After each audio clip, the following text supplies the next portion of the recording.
89% inimestest on sellele YouTube'i treilerile negatiivselt reageerinud selle poliitilise agenda tõttu.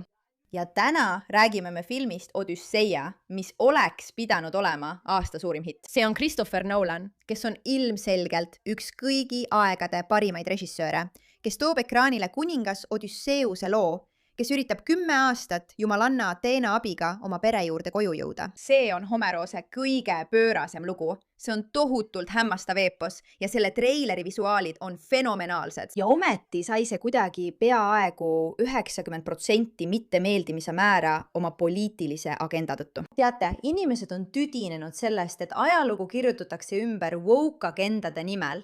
Ja just see juhtuski selles filmis. Jah, nad valisid osadesse mõned kõigi aegade kõige hämmastavamad näitlejad ja näitlejannad, kuid tegid 2 väga vastuolulist valikut, et justkui tõestada woke seisukohta. Nad panid Lupita Nyong'o, kes on kaunis mustanahaline naine, mängima Trooja Helenat ja transsoolise mehe Elliot Page'i, kes varem kandis nime Elaine. Te ilmselt mäletate teda filmist Juno ja nüüd ühe sõdalasena ja inimestel on sellest lihtsalt küllalt. Nad ütlevad, andke meile film, andke meile Odüsseia, me tahame seda näha, see näeb suurepärane välja. Ja ma pean ütlema, et ma tahan seda filmi vaadata, see näeb nii hea välja. Aga nad ei taha poliitilist woke ideoloogiat. Nad ei taha uustõlgendusi, mis tõttu see film kukubki läbi.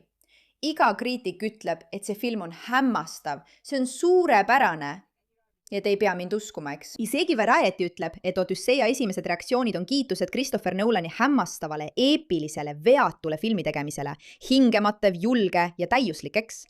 See on täiuslik, see on vapustav saavutus. Ja ometi on sellel ikkagi mittemeeldimiste osakaal on 89,7% ja mittemeeldimisi on 773 000. 773 000 mittemeeldimist, sest inimesed räägivad.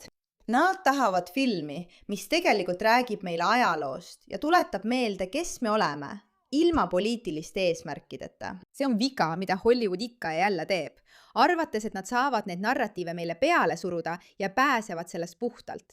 Aga see ei toimi. Inimesed on oma arvamuse öelnud ja Odüsseiale ennustatakse kassades võimalikku läbikukkumist. Nüüd pole asi ainult selles, et filmiga on kaasanud rumal vaidlus rumala inimeste rollidesse valimise üle, kui me täpselt teame, milline Trooja Helena peaks välja nägema. Meil on see pilt peas olemas. Lisaks sellele käivad need isikud, need Hollywoodi isikud, meedias intervjuusid andmas ja ajavad nii woke'i jama, et inimestel on sellest juba küllalt. Te kõik teate, et ma vihkan toodete kasutamist oma nahal, sest ma ei taha tunda ainult kleepuvana või ummistununa ja ma tahan lihtsalt tunda ainult puhtana. Ja ma tean, et näohooldusrutiini puudumine on peaaegu nagu kuritegu. Aga nüüd, kui ma olen leidnud OneSkini, pean ma vist tunnistama, et ma eksisin kogu aeg. Näete, ma ei ole veel vana, aga viimasel ajal olen ma märganud oma nahas muutusi. See on otsustanud, et on aeg vananeda ja see on tõesti ebaviisakas. Aga pärast seda, kui mu sõbrad mind kaua veensid, otsustasin ma seda proovida. Ja jah, nüüd olen ma täiesti muutunud naine. Ma ei reklaami asju, mida ma ei usalda. Te kõik teate seda juba. Aga vaadake ise, mida te arvate? Ja see pole ainult minu kogemus. OneSkinil on üle 10 000 viietärmi arvustuse ja nüüd on nad nahaноoruslikkuse säilitamise alal liidrid. Pean teid hoiatama, et erinevalt sellest, mida internet tahab, et te usuksite, ei ole tegelikult vaja keerulist rutiini, et saada ilusam nahk. Üle 10 aasta kestnud pikaealisuse uuringute tulemusena loodud OneSkin OSO1 peptiid on tõestatult suunatud vananemise nähtavatele tunnustele, aidates sul saavutada kõige tervema naha nii praegu kui ka vananedes. Piiratud aja jooksul proovi OneSkin toodet 15% soodsamalt kasutades koodi MEIRA aadressil oneskin.ch, karta /, oneskin.ch/meira.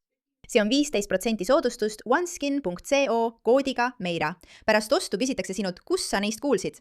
Palun, toeta meie saadet ja ütle neile, et meie saatsime sind. Aga miks? Miks hävitada meie ajalugu ikka ja jälle ebatäpsete kujutamistega ja rumalate inimestega, kes teevad sinu eest PR-tuure? Eks? Ma mõtlen, siin on see, mida Lupita Nyong'o ütleb. Ma küsiksin umbes nii. Homer, kuidas sa suhtud sellesse, et nendele naistele anti nii palju ekraani aega, arvestades, kui vähe sa ise nendega aega veetsid? Okei, nii et see oleks üks asi, mida sa Homerile ütleksid. Okei. Ja siis kas sa kallutad end ettepoole ja vaatad teda niimoodi? Jaa, nagu... Sul on sõna otseses mõttes lugu mehest, kes rändab 10 aastat, et naasta oma naise ja laste juurde. See on hämmastav, ilus ja imeline asi, mida kõik peaksid tähistama. ja Lupita Nyong'o vastus küsimusele, mida ütleksid Homerosile oli: kuidas sa suhtud sellesse, kui palju ekraaniaega naistele antakse? Ma ütleksin, Homer, kuidas sa suhtud sellesse ekraaniaega, mis nendele naistele on antud, arvestades, kui vähe aega sa ise nendega veetsid? Näed, see on rumal, Beata. Ma ei tea, sest ma pole veel filmi näinud. Muide, see on umbes 2 päeva tagune. Ei, oota, mitu tundi tagasi see oli? Jah, see on 2 päeva tagune ja sellel on 450 000 meeldimist. 428, 3,2 miljonit. Nüüd on see peaaegu 100 000 juures, see kasvab iga minutiga. Okei. Sa ei saa, nii palju kui mina aru saan, üritatakse Odüsseiat jutustada naistegelaste vaatenurgast, mis on juba iseenesest viga. Sest sul on Odysseus, kes on mees ja teeb selles loos midagi imelist. Loomulikult on see kõik mütoloogia, jah, aga sul on see mees, kes on teinud midagi imelist. Ja miks sa käsitled seda naiste vaatenurgast? See ei ole asja mõte ja inimesed ei taha seda. Lupita Nyong'o vastab kriitikale pärast kohandust. See tsitaat sütitas kohe internetis uue arutelu, sest palju kriitikud väidavad, et Odüsseia polnudki kunagi mõeldud maailma esindama. Homerose eepos on sügavalt seotud Vana-Kreeka, selle kultuuri, geograafia, mütoloogia ja identiteediga. Ja me kõik teame, et just nii Trooja Helena end tegelikult tundis. Või värvi poolest esindas. Aga see ei olnud nii. See on lihtsalt maailmakord. Nii lihtsalt on. See lihtsalt juhtus nii. See on Shoneni sõnul. Okei, nii et Helena ilu põhjustab sõja. Ateena on strateegiline jumalanna, kes juhendab Odüsseust. Penelope kehastab nutikat lojaalsust. Kirke muudab mehed sigadeks, mis on ausalt öeldes siiani kõige realistlikum naistegelase areng kirjanduses. Calypso hoiab kangelast 7 aastat saarel kinni. Cassandra näeb sõna otseses mõttes tulevikku, aga keegi ei kuula teda, muutes ta esimeseks, kes ajaloo jooksul koosolekut kogeb. Sireenide relv on muusika. Nausicaa päästab Odüsseuse, kui ta alasti ja abituna randa uhutakse. Androomika peab Iliases ühe kõige laastavama sõjavastase kõne. Ilias Hikuba on sisuliselt impeeriumi ja inimjõu emotsionaalne vare. Afrodite põhjustab poole lääne tsivilisatsiooni probleemidest, olles lihtsalt kuum ja ilus. Hera kogub jumalikul tasandil vastaste kohta kompromaati. Thetis kaasab Zeussi, sest Achilleusel on töökoha vaidlus. Aga peale Helena. Mida on teinud Helen, Athena, Penelope, Kirke, Calypso, Cassandra, Seireenid, Nausicaa, Androomika, Herkuba, ma ei suuda isegi hääldada, Afrodite, Hera ja Thetis. Mida on Homeros kunagi teinud, et naistegelastele tähelepanu pöörata? See on Polymarketist. Justin Lupita Nyong'o, kes mängib Helena Troiat tulevastes Odüsseia filmides, kritiseerib Homeros selle eest, et ta ei anna naistegelastele piisavalt tähelepanu. See ei ole täpne ja see hakkab juba tüütuks muutuma.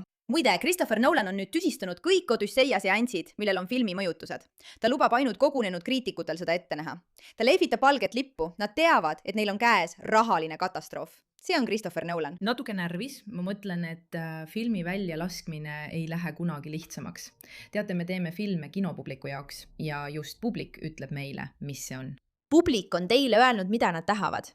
Nad tahavad hämmastavat Christopher Nolani filmi, mis ei aja mingit rumalat poliitilist agendat, eks? Ilias ja Odüsseia. Kui sa loed Iliast ja Odüsseiat, siis naiste vaatenurgale pühendatakse väga vähe aega.